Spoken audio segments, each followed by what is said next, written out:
Hello, thằng ấy riêng mà nhắm mì chà bóng tìa hồi đã cho môi nâng tập tập tà hù chúng anh chú em chẳng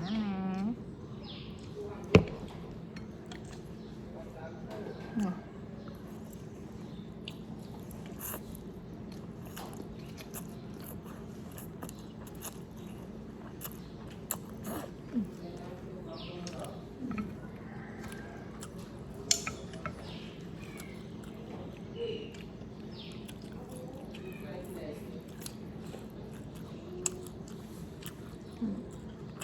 Quỳnh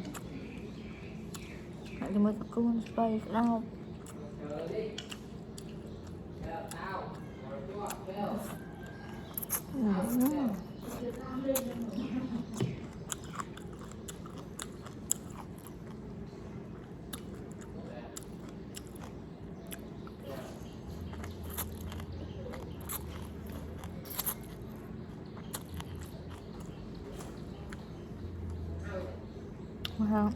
mì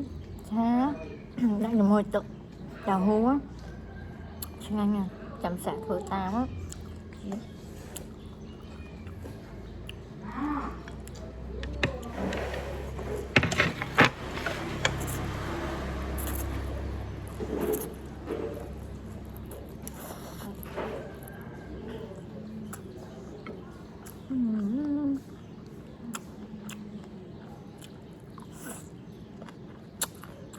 cuốn thang mà triệt đằng thường ảnh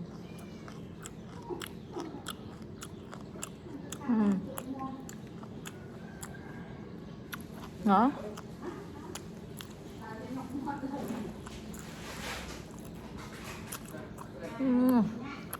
triệt này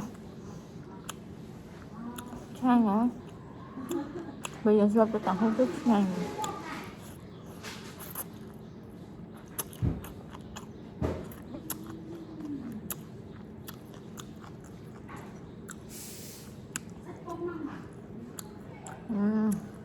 đi cha tập cuốn thì mới spray đau đặt vòng tia đặt tập tá hủ chỗ em hơi tí chút anh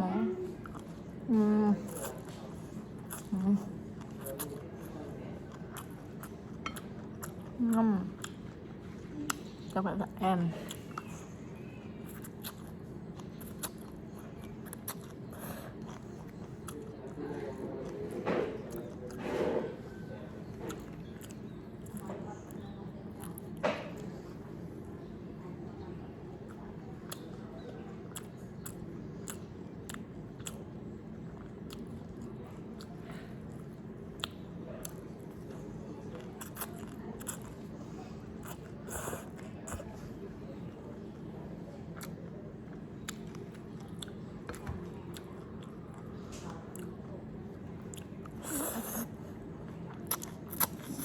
ok có video này mình vẫn làm tiếp. Bye bye.